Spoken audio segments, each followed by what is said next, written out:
antiguos, ustedes lo incluyen en su Belén,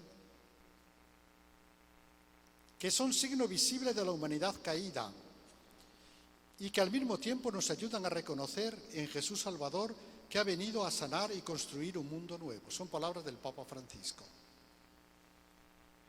Los pastores, mendigos y otros personajes humildes nos recuerdan que son los más pobres quienes mejor saben acoger el acontecimiento de la Encarnación, mientras que el palacio de Herodes está al fondo, cerrado, sordo al anuncio de alegría.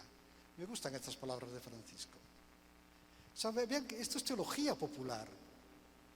Francisco, de una manera, en una representación, expresó lo que después los franciscanos durante siglos hemos intentado o han intentado expresar de manera filosófica y teológica, como habíamos empezado a explicar al principio.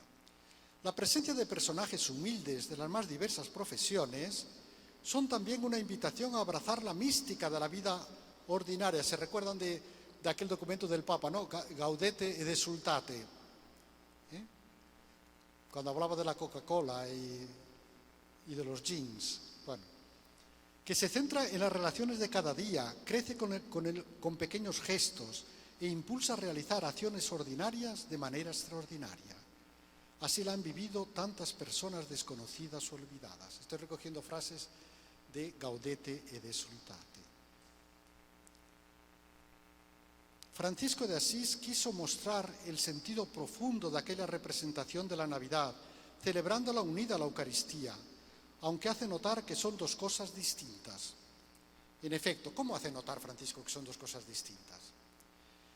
Celano nos dice que Francisco está de pie ante el pesebre, mientras que el sacerdote celebra la misa sobre el pesebre, pero las celebra al mismo tiempo.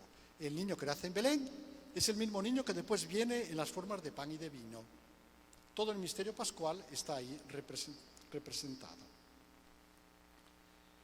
Ese niño que nace nos salva en la cruz y regresa glorificado en el altar eucarístico. Belén, cruz y altar son inseparables.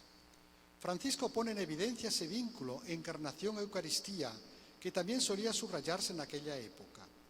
El niño recostado en el heno que comían los animales será para nosotros el pan bajado del cielo. Así que el hecho de poner al niño en el heno nos está recordando la Eucaristía. Ahí es donde comen los animales y ese niño será nuestro pan. Este simbolismo lo expresaba San Agustín diciendo: puesto en el pesebre, se convirtió en alimento para nosotros. También San Francisco subraya que diariamente ese misterio de la Encarnación se hace presente en la Eucaristía, donde Cristo muestra su sublime humildad, escondiéndose bajo una pequeña forma de pan. En Belén se escondió en la forma de un niño necesitado. Y la Eucaristía se esconde en un alimento sencillo, el pan y el vino. Ved que diariamente se humilla, dice Francisco, como cuando desde el trono real vino al útero de la Virgen. Diariamente viene a nosotros el mismo, apareciendo humilde. Diariamente desciende del seno del Padre sobre el altar en las manos del sacerdote. Nos dicen sus biógrafos que Francisco de Asís meditaba continuamente la humildad de la Encarnación y la caridad de la Pasión. Tal vez no sea una casualidad que el próximo gran evento que conocemos de su vida sea la impresión de los estigmas de la Pasión. Esto que celebraremos el año próximo, el centenario de los estigmas. De hecho, Bonaventura reduce ese tiempo a unos pocos días para subrayar que los estigmas fueron la plena confirmación de la regla. Como ven, regla, grecho, estigmas están unidos. Y para representarlo, Bonaventura acorta el tiempo y dice unos días después. No fue unos días después, pasaron meses. Pero para representar eso, ¿saben? En las representaciones artísticas del medievo también jugaban con el tamaño de las imágenes según la importancia. A unos los hacían más grandes, a otros más pequeños. Pues hablando del tiempo también. Bien, Francisco de Asís quería mostrar la presencia del Verbo encarnado, no solo en las relaciones humanas, sino también en los demás aspectos de la creación. El pesebre de Grecho simboliza la santificación que el misterio de la Encarnación opera en todas las criaturas, todas. Y recuerden que Francisco tenía una predilección especial por las más sencillas, las más humildes. Apartaba los gusanos para que no los pisaran. Quería que dejaran hierbas silvestres, que el jardín no fuera solamente para las flores. Simboliza esa santificación. Allí están presentes los animales y los seres inanimados, heno. Todos los demás seres, la selva, la roca, se unen al gozo de esa venida. Los tiempos mesiánicos en que la fraternidad cósmica será plena ya han iniciado en Belén. Por eso Francisco invita a una gozosa celebración con todas las criaturas. Estas son las palabras de él en el oficio de la Pasión. Este es el día que hizo el Señor. Exultemos y alegrémonos en él. Alegres en los cielos y exulte la tierra. Conmuévase el mar y cuanto lo llena. Se alegrarán los campos y todo lo que hay en ellos. Cantadle un cántico nuevo, cantad al Señor. En este texto que les acabo de leer, Francisco usa expresiones englobantes. Dice el mar y cuánto lo llena, o sea, todo. Los campos y todo lo que hay en ellos, para subrayar que nada de la creación queda excluido. El Papa Francisco recuerda también la sacramentalidad de la creación. Toda la creación es un sacramento, un protosacramento. Bueno, en realidad, Rahner, cuando habla de protosacramento, pero bueno, esto lo explicaremos en otro momento. Pero en forma analógica podemos decirlo también. Cuando afirma que se da una manifestación divina cuando brilla el sol y cuando cae la noche. Tener esta capacidad contemplativa.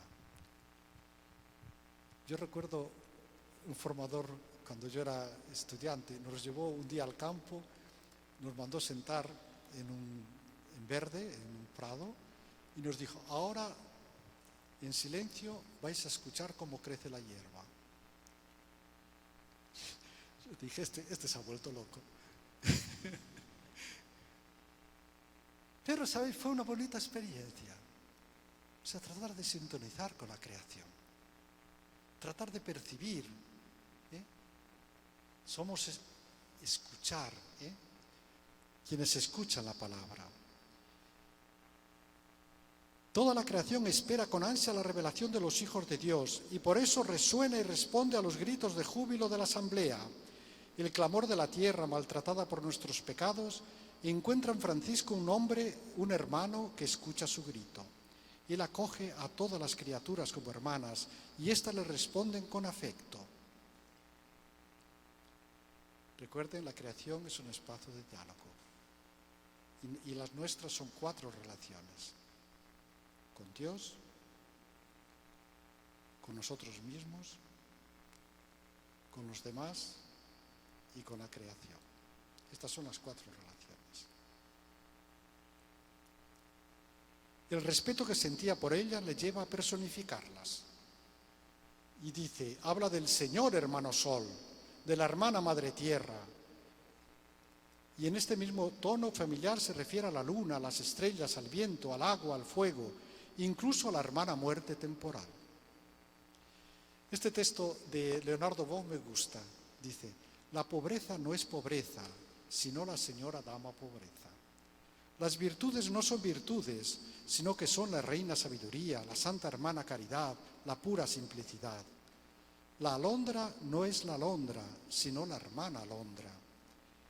El hermano lobo, el señor hermano sol, la madre y hermana tierra, hay en la raíz una experiencia religiosa de la paternidad universal de Dios. Una profunda experiencia afectiva que le introducía en una fusión cósmica con todos los demás elementos. Recuerden lo que dijimos al principio. Dios es amor y todo es para el amor. Todo lo que somos, todo lo que tenemos es porque hemos sido amados, porque alguien nos llamó a existir. Nosotros no podíamos merecer nada, no es cuestión de mérito, es cuestión de gratuidad. La inclusión en el Belén de muchos elementos naturales, montañas, riachuelos, ovejas, vegetación, es una buena forma de expresar nuestra sintonía con las hermanas criaturas, pues también ellas participan en la fiesta natalicia. Yo les invitaría a que este año, cuando hagan el Belén y vayan colocando los personajes, digan, mira, pues estoy hablando de que todos somos hermanos. Y cuando colocan los elementos naturales, nada de la creación es excluido. Ustedes están haciendo teología, haciendo el Belén. Porque Francisco es un teólogo popular. Después los que nos dedicamos a estar sentados delante de los libros, lo expresamos que también es necesario eso. Pero esta representación es importante. En la encarnación del Verbo, Francisco de Asís percibía la bondad de la creación y la ve como espacio de encuentro con Dios y con las criaturas. Sabe que en ese hogar común todos somos hermanos y hermanas, porque hijos del mismo Padre. Claro, aquí entra una cuestión que algunos se han quejado. Dice, ¿todos somos hermanos? ¿Todos somos hijos del Padre? Entonces, ¿el bautismo en qué queda? ¿No nos han dicho que tenemos que bautizarnos para ser verdaderos hijos del Padre? Es cierto que el bautismo nos inserta en una relación filial más profunda, pues con él somos liberados, dice el Catecismo, del pecado y regenerados como hijos adoptivos de Dios Padre, convirtiéndonos en miembros de Cristo. Pero esto no excluye que el resucitado esté presente en los corazones de los no bautizados. Les recuerdo una frase del Concilio Vaticano II. En el corazón de todos los hombres de buena voluntad obra la gracia de modo invisible. Cristo murió por todos. En consecuencia, debemos creer que el Espíritu Santo ofrece a todos la posibilidad de que en la forma que solo Dios conoce se asocien a este misterio pascual. El bautismo es necesario, pero Dios no está... Dios es libre. Dios es libre. No podemos decir tú estás condenado. Dejémoslo a Dios. Pero ayudemos a las personas. Ayer yo vi que a algunos les resultó raro cuando Francisco decía, y no quieras que sean mejores cristianos, ¿verdad? Hay que entender esa frase. Cierto que Francisco quería que los frailes fueran perfectos. Cierto que quería que fueran buenos cristianos. El problema es cuando tú quieres que el otro sea cristiano como tú. Cuando quieres obligarlo a ser un clon tuyo. Déjalo ser el mismo. Déjalo que siga su itinerario, que vaya creciendo, ayúdale a que crezca. No quieras hacerle un clon de ti mismo. Muy bien. En la celebración de Grecho, Francisco de Asís pone en evidencia que toda la creación es una teofanía, una manifestación de Dios. Una manifestación de la bondad de Dios. Esta visión positiva de todo lo que existe. En ella podemos percibir la presencia de la palabra hecha carne, pues toda criatura lleva en sí una estructura propiamente trinitaria. Esto lo dice la Laudato Si recogiendo a San Buenaventura. San Buenaventura dice que toda la realidad tiene una estructura trinitaria, solamente que el pecado nos ha nublado la vista, pero antes de pecar éramos capaces de percibirlo. Y como hemos pecado, entonces el libro de la naturaleza se nos ha vuelto borroso, así que hemos necesitado otro libro. ¿Cuál es el libro? La Biblia. Pero recuerden bien que la palabra de Dios es mucho más que la Biblia. La palabra de Dios es el Verbo, la segunda persona de la Santísima Trinidad. ¿Sí? En efecto, todo ha sido creado según el modelo divino trinitario y por tanto es una trama de relaciones, dice la Laudato Si. Celano describe la celebración de Grecho como una experiencia gozosa, visual y emocional. Aquella noche resulta placentera y además resplandece como el día.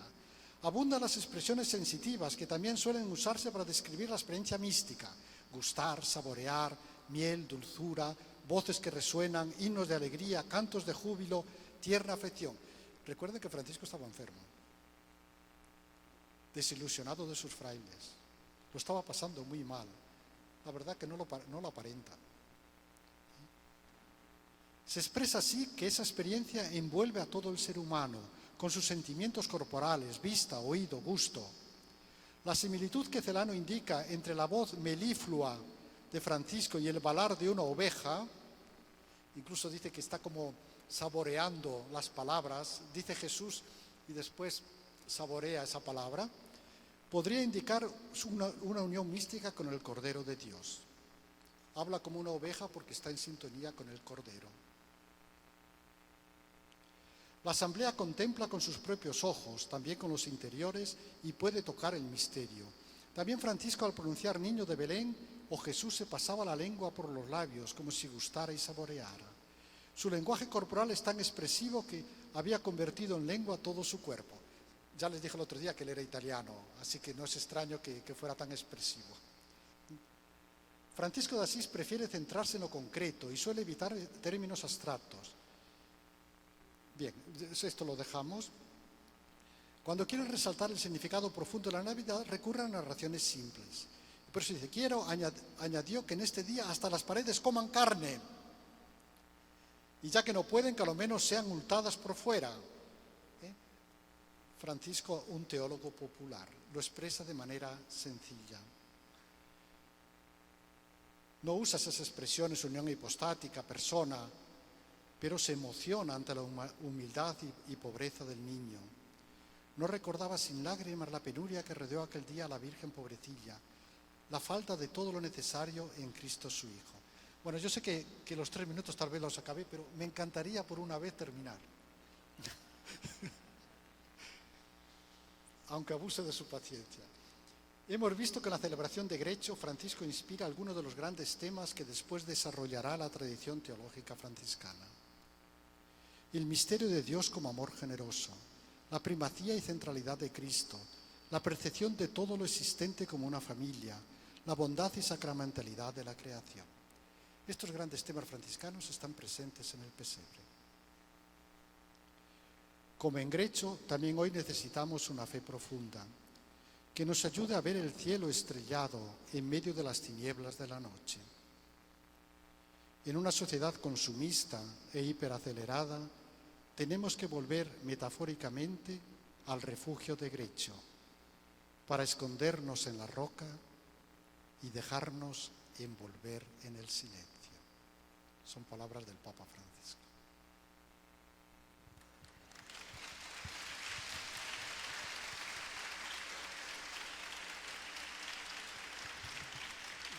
No habían visto esto que me costó hacerlo, ¿verdad?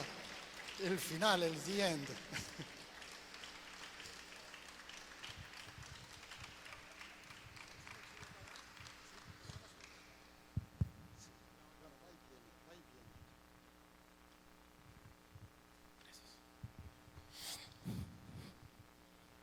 Gracias, Padre Martín, por esta gran ponencia. Ahora, dentro de todo el público que tenemos ahora, nos han llegado algunas preguntas que son importantes. Vamos a leer la primera, que habla sobre el voluntarismo franciscanos. Algunos autores no franciscanos lo presentan como algo no positivo. Ahora, desarrollando un poco más esta pregunta,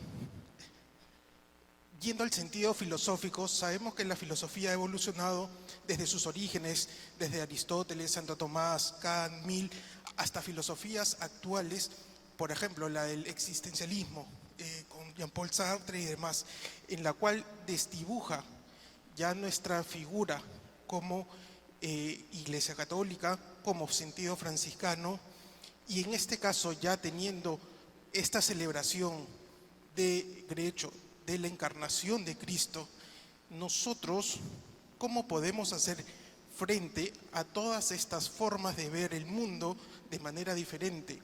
Empezando por el entendimiento de Grecho, en el cual el Señor nos viene a traer esa mirada de amor dentro de nuestra teología franciscana y cómo romper esos esquemas hacia una sociedad que puede tener muchas dificultades. ¿Cómo podemos trabajar esto dentro del yo, dentro de la fraternidad, dentro de la comunidad, para realmente hacer una presencia franciscana en este mundo? Bueno, la primera cosa es con humildad. Más que imponer es proponer. Nuestra perspectiva es una perspectiva, yo creo que muy actual, pero no es la única. La perspectiva de los dominicos es también necesaria. Dios es tan grande que no lo podemos abarcar. Para comprender la realidad de Dios necesitamos distintas, lo mismo que necesitamos muchas culturas. Cada cultura es una riqueza, porque cada cultura nos ayuda a comprender el mundo. No podemos decir esta es la cultura o esta es la filosofía. La visión de Francisco ha sido siempre muy atractiva. Decía Lenin que tal vez en vez de una revolución comunista necesitaríamos varios Franciscos de Asís. Por tanto, sí, el voluntarismo ha sido criticado, sobre todo, yo soy teólogo moral, soy ética, y enseño en el centro de la Academia Alfonsiana de Roma, que es reconocida como uno de los centros de referencia en la Iglesia Católica. Y sé que hay profesores que no sintonizan con esta. Yo siempre hablo desde la perspectiva franciscana. Me decía uno de ellos, Marciano Vidal, que tal vez conozcan, en un congreso que tuvimos en Portugal, me dice, me encanta cuando hablas de la perspectiva franciscana, pero hay algunos franciscanos. ¿Cuál es el problema que suelen ver en nosotros? Que insistiendo tanto en la libertad, podemos no dejar claro cuál es la base racional de nuestras propuestas. Y esto en realidad no es un problema, pero podemos caer en ello. Es decir, nosotros insistimos que Dios hace lo que le da la gana. Pero esto no implica que el mundo no sea racional. Porque una vez que ha elegido, no se arrepiente de la obra de sus manos. Y el hacer lo que le da la gana no es tal, porque Él es coherente consigo mismo. Oscoto decía, no puede hacer una quimera, un ser contradictorio. Por tanto, Él no está condicionado por nada de fuera a sí mismo, pero Él es coherente, es racional, digamos. El voluntarismo franciscano los franciscanos defendían, es más racional que otras formas de presentar la racionalidad. ¿Sí? Por tanto, el mundo desde el momento que existe tal como es, podemos y debemos entenderlo también con la razón. No podemos decir, yo me hago explotar y mato porque Dios lo quiere. Eso va contra la razón. No podemos aceptarlo. Ningún franciscano puede aceptar eso. ¿Por qué? Porque lo que somos es un libro que Dios ha escrito. Y leyendo nuestra naturaleza podemos comprender cuál es la voluntad de Dios. Así que creyentes y no creyentes, aunque no crean, fijándose en la naturaleza humana, en lo que somos, en nuestros anhelos, si lo hacemos con sinceridad, deberíamos llegar a las mismas conclusiones. Porque todo es un libro que Dios ha escrito. Perfecto, gracias, Padre.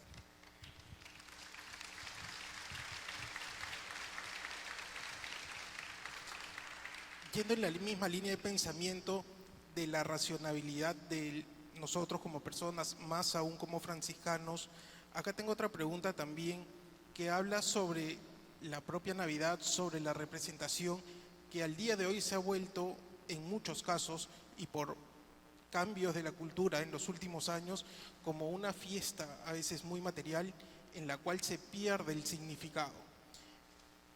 Nos preguntan cómo podemos explicar cuando nos preguntan que va a venir Dios, cómo le damos este mensaje a veces teológico a una persona muy sencilla, muy humilde, a nuestros hermanos que pueden ser hasta quechohablantes, que es parte de algunos dialectos autóctonos de nuestro Perú, en la simpleza y en la sencillez de su vida del día a día. Sí, yo creo que la sintonía con la naturaleza, que los pueblos indígenas, yo este año uno de los cursos que tengo programado es la ecología, ecoteología en los pueblos indígenas, a partir de los pueblos indígenas. Yo creo que esa sintonía con la naturaleza, esa sensibilidad con la madre tierra. Para Francisco es hermana madre tierra, porque no es solamente madre, sino también hermana, es una criatura. Yo creo que ese es un punto de encuentro con estas culturas. Y el pesebre nos está hablando de eso. Ahí está representada toda la naturaleza. Por tanto, creo que la celebración de la Navidad tenemos que conseguir recuperar ese sentido de sencillez, sentido de sintonía, sentido de relacionalidad.